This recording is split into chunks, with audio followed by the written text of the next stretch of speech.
Hey everybody, this is a quick video in case you have a Frigidaire brand dryer and it's giving you an E8C error and you're wondering what this error is and what you need to do to get rid of it.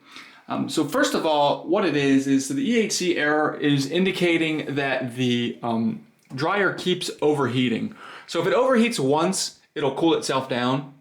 But if it continues to overheat, it will eventually give you this error. And you need to figure out why that's happening. And one of the main reasons, so there's two things that could be going on really. There's several things, but two of the main things. The first thing is the easiest to deal with, is that just making sure you have good airflow. So all your lint screens and everything like that and the exhaust, make sure all that stuff is working properly. Because if you don't have good airflow, you can have a buildup of heat that's gonna cause this dryer to continually overheat. And hopefully that clears it out. If that doesn't clear it out, then you probably have something going on the control board that needs to be fixed. And you might need to just replace the control board because it's not controlling the temperature properly. So I'll go ahead and also put a link in the description to how to replace a control board if that's what you decide you need to do.